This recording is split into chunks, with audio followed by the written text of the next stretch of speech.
मित्रों, आपकी बात आपके साथ राकेश मोहन त्यागी यूट्यूब चैनल पर आप सभी का इस 67वें अंक में हार्दिक स्वागत और अभिनंदन। जैसा कि कल पिछले अंक में मैंने आपसे चर्चा की थी कि इस अंक में देश की एक प्रमुख समस्या थी नहीं, लेकिन कुछ लोग उसको बनाते जा रहे थे और उस समस्या का लगातार हर जगह इतना प्रचार प्रसार कर रहे थे और ऐसा समाज के सामने, देश के सामने प्रस्तुत कर रहे थे कि यदि ये कार्य हो गया तो देश की सारी समस्याएं हल हो जाएंगी।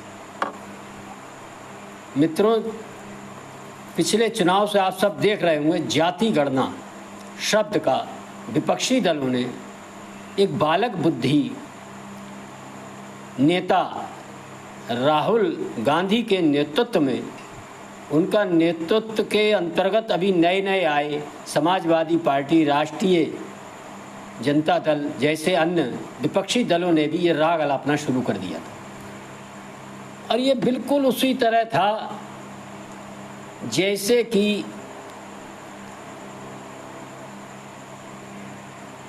कोई छोटा बच्चा किसी ऐसी चीज़ की चाह करता है, जिद करता है, जो वो नहीं जानता कि इसके क्या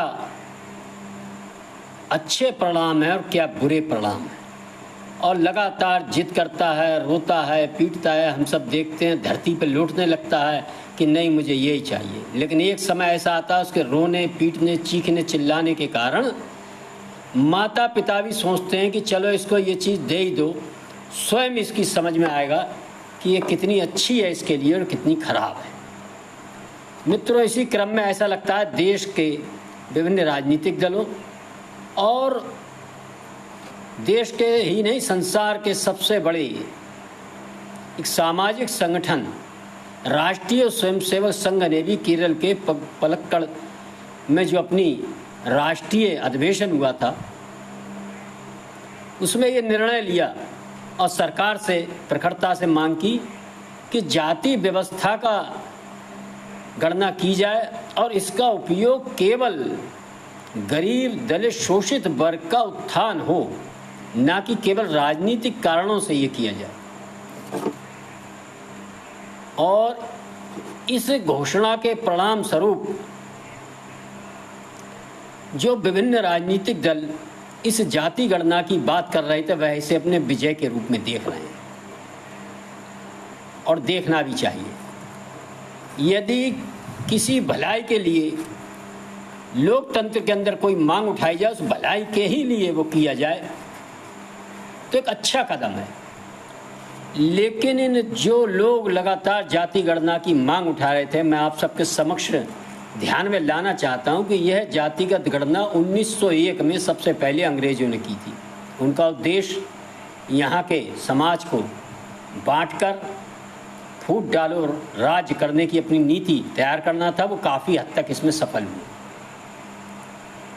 इसके बाद बिहार में भी जाति गणना हो चुकी है और कर्नाटक में भी कांग्रेस की सरकार ने, सिद्धारमैया सरकार ने, ये जाति गणना कराने के बाद इसका प्रकाशन करने की हिम्मत वो नहीं जुटा पाए आज तक। मजे की बात यह, उनके नेता लगातार पूरे देश में जाति गणना का शोर मचाए थे, लेकिन वह ये जवाब नहीं देते कि आखिर उनकी जहां सरकारें हैं वहां उन्होंने जाति गणना क्यों नहीं कराई।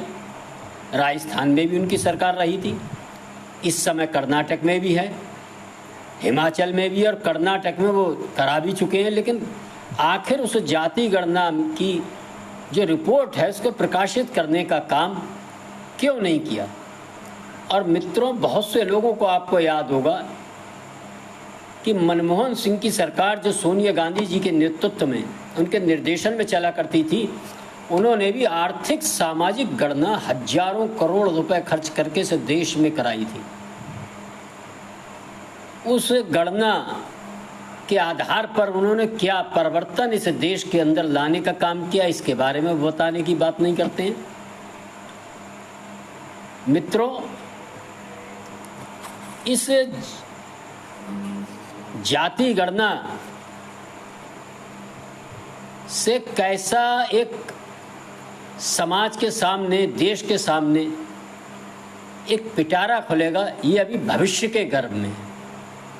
लेकिन मैं एक छोटे से एक उदाहरण के माध्यम से आप सबके समक्ष आपके ध्यान में एक जानकारी लाना चाहता हूं कि 2017 में रोहिणी आयोग का गठन किया गया था। दिल्ली हाई कोर्ट के रिटायर्ड जस्टिस रोहिणी जी के नेतृत्व में इसके कार्यकाल को 13 बार बढ़ाया गया और इसने पिछड़ी जातियों की गणना की थी। और मित्रों, इस जाति गणना के जो निष्कर्ष निकले उसमें निकल के आया कि देश भर में 2633 पिछड़ी जातियां हैं और इनमें से 933 पिछड़ी जातियों को आरक्षण का लाभ जो मिलना चाहिए था वो 0 है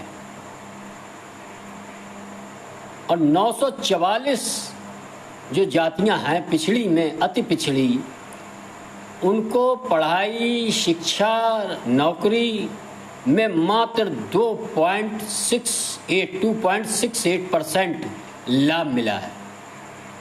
इस प्रकार यह बनता है 1927 जो जातियां हैं इनको आरक्षण इस जाति व अन्य शिक्षा में लाभ लगभग ना के बराबर है। मित्रों, जबकि इनके लिए 27% आरक्षण मंडल कमीशन की रिपोर्ट के आधार पर मिल रहा है, जो इस वर्ग के समृद्ध, राजनीतिक रूप से सक्षम, आर्थिक रूप से समृद्ध, बाहुबल और संख्या बल पर ज़्यादा हैं। इस 27% आरक्षण का लाभ यही वर्ग लगातार लेता है। इसमें यादव, जाट, कुर्मी जैसे लोग भी इस लाभ को लेकर निश्चित ही समृद्ध हुए और समाज की उन्नति की दौड़ में आगे बढ़े हैं। ये अच्छी बात है, इसमें कोई बुराई नहीं है, होना चाहिए। इसीलिए ये मंशा थी हमारे बुजुर्गों की, जिन्होंने आरक्षण व्यवस्था का लाभ समाज को दिया था। रोहिणी आयोग ने इन जातियों को 4 भागों में बांटने की मित्रों सिफारिश की है और इस सिफारिश के आधार पर उन्होंने कहा है कि जो इनका बड़ा वर्ग है, समृद्धशाली वर्ग है, पहला वर्ग जिसको आप समृद्ध पिछड़ा कह सकते हैं, इसको 10% आरक्षण देने की सिफारिश की है। इसके बाद दूसरा महापिछड़ी जाति है, जिनको कुछ कम मिला है, उनको 9% और उनसे भी कम मिला और अति पिछड़ी हैं उनको 6%। और जो सबसे ज़्यादा जिनको अभी तक कुछ नहीं मिला, ऐसी 1674 जातियां हैं। कैसी विसंगति है, उनके लिए 2% आरक्षण की प्रावधान सुझाव दिया है रोहिणी आयोग ने अपनी रिपोर्ट में। ये रिपोर्ट भी अभी जारी नहीं हुई है और ये रिपोर्ट जब पटल पे आएगी, इससे पहले ही एक वृहद जाति गणना के लिए देश धीरे धीरे देश का जनमानस तैयार हो रहा है। मित्रों, मेरा कहना यह है कि इसी प्रकार दलितों के बारे में भी अभी सुप्रीम कोर्ट ने एक निर्णय लिया था और उन्होंने भी रोहिणी आयोग की तरह दलितों में भी कुछ दलितों की जो बड़ी जातियां हैं, जो राजनीतिक रूप से समृद्ध हैं, जो आर्थिक रूप से समृद्ध हैं और आरक्षण का लाभ लगातार अपने बाहुबल, अपने संख्या बल के आधार पर दलितों में आरक्षण का लाभ लगातार लेती जा रही हैं। और जो अति दलित जातियां हैं, जो अभी भी विकास की दौड़ में, विकास की दौड़ के पायदान में बहुत पीछे कहीं ना कहीं खड़ी रह गई हैं और उनके लिए इस योजना आरक्षण व्यवस्था का कोई लाभ नहीं मिल पा रहा। सुप्रीम कोर्ट ने उनमें दलित वर्ग में भी वर्गीकरण करने का एक सुझाव व फार्मूला दिया था और इस देश की राजनीतिक व्यवस्था से ये चाहा था कि इस पर अमल हो। लेकिन मित्रों, आप सबने देखा कि जो गरीब, दलित, शोषित, पिछड़ों की बात लगातार करने का काम करते हैं। कैसे उन लोगों ने समाज के अंतिम छोर पर खड़े दलित पिछड़ों के वर्गीकरण से लाभ ना मिल जाए, इसके लिए भारत बंद कर अपना विरोध व्यक्त किया था। और उन्होंने कहा था कि हम यथास्थिति रखना चाहते हैं। यथास्थिति मतलब जैसा जिसको मिल रहा है, जो मजबूत होता जा रहा आरक्षण व्यवस्था से समृद्ध होता जाता है वही होता जाए।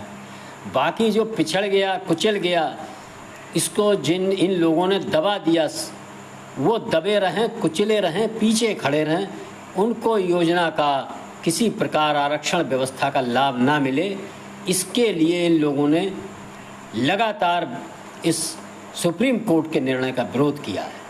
और इस विरोध के कारण यह निर्णय लागू नहीं हो पा रहा है अभी तो। और बहुजन समाज पार्टी ने तो अपनी पार्टी में यह अघोषित नहीं, घोषित रूप से कह दिया कि जो भी व्यक्ति दलितों में वर्गीकरण की बात करेगा, उपवर्गीकरण की बात करेगा, उसका बहुजन समाज पार्टी में कोई स्थान नहीं है। आप इन सबकी मंशा को पहचानिए।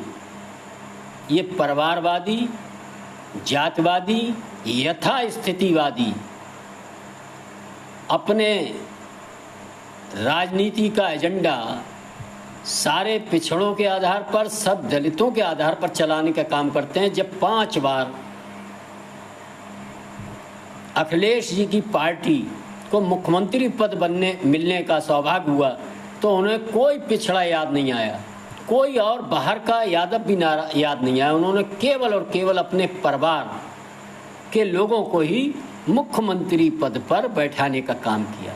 मित्रों, आप सब ध्यान दें, यही कार्य बहुजन समाज पार्टी ने भी किया था। कई बार मुख्यमंत्री पद प्राप्त करने का मौका मिला तो उस समय मात्र केवल उन्होंने अपनी जाति की नेता को ही बिठाने का काम किया। और अब इसी क्रम में उन्होंने भी अपने भाई भतीजावाद को उस पार्टी में बढ़ाने का काम शुरू किया। ये हम सब देख रहे हैं। ऐसे लोग ही यथास्थिति की बात करते हैं, वोट लेते समय सारे पिछड़े सब दलितों की बात करते हैं। मित्रों, जब ये जाति गणना होगी और देश के सामने जब एक एक जाति की बात आएगी और ये सारी संख्या निकल के आएगी तो आप सब आश्चर्य रह जाएंगे कि दलितों में भी 80% जो अति दलित हैं वह बेचारे इस आरक्षण व्यवस्था से लाभ उठाने का मुंह ताक रहे हैं। वह संख्या जब निकल कर आएगा, मात्र 20%, 22% लोग जो समृद्धशाली हो चुके हैं, जो अपना लाभ गरीबों को देने का नाम नहीं ले रहे हैं, वो चाहे पिछड़ों में 2, 3, 4 जातियाँ हो, चाहे इसी प्रकार दलितों में हो, ये सारी चीज़ निकल के आएगी। निश्चित ही इनके नेतृत्व पे इसका बड़ा परिणाम आएगा और छोटी छोटी जातियों के में भी नेतृत्व उभरेगा और राजनीति और ज़्यादा इन लोगों को दिक्कत आने वाली है। ये बिल्कुल आप विश्वास करिए। इस जाति गणना, इनको विश्वास नहीं था कि भारतीय जनता पार्टी व राष्ट्रीय स्वयंसेवक संघ या अन्य लोग इस जाति गणना के मांग को इतनी जल्दी मान लेंगे।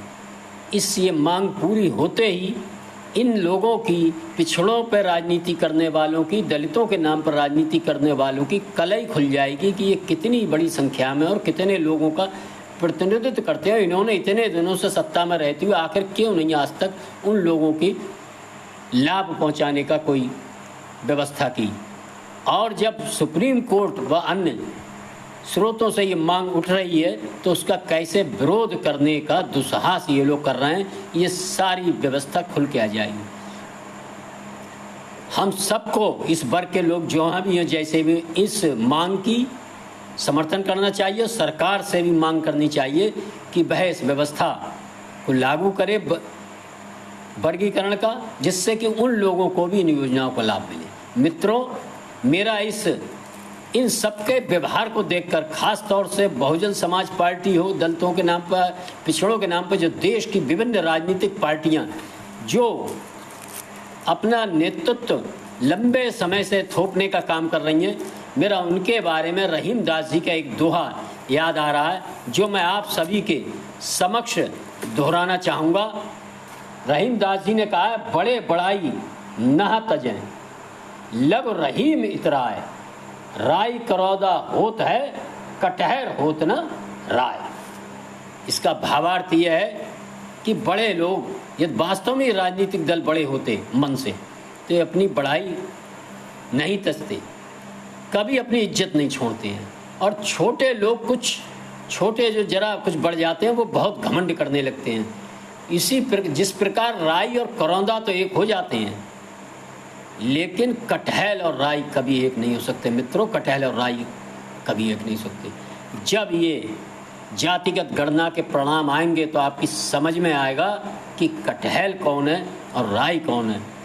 और ये जो राई करौंदा जो 80% है, ये एक होकर भारत की राजनीति में, खासतौर से पिछड़े दलितों की राजनीति में कितना कैसा परिणाम आएगा, ये भविष्य के गर्भ में है। लेकिन हम सब इसको महसूस कर सकते हैं कि सबसे बड़ी चुनौती उस समय कांग्रेस पार्टी व कांग्रेस के नेतृत्व में चलने वाली समाजवादी पार्टी, राष्ट्रीय जनता दल, द्रविड़ पार्टी, समाजवादी पार्टी व अन्य पिछड़ों और दलितों के नाम पर राजनीति करने वालों की कलई खुलने वाली है। और वह जनता समझने वाली है कि ये कटहल की तरह हो गए हैं, इनसे हमारा कोई मेल नहीं है और इनको बड़ा संकट आने वाला है। ये हम सब और आप देखेंगे। मेरा आप सभी से सदा की भांति अनुरोध है, कुछ बात लंबी हो गई है, लेकिन आप सब इस YouTube चैनल आपकी बात आपके साथ राकेश मोहन त्यागी पर प्रसारित इन अंकों को सुनकर ये पसंद आते हैं तो लाइक करें और ज़्यादा से ज़्यादा शेयर करें। और जिन बंद मित्रों ने चैनल सब्सक्राइब किया उनके लिए बहुत बहुत बधाई व शुभकामनाएं। तथा साथ ही मेरा अनुरोध है कि जिन्होंने नहीं किया है वह इस चैनल को सब्सक्राइब जरूर करें। धन्यवाद। जय श्री राम, जय श्री वाल्मीकि भगवान। भारत माता की जय।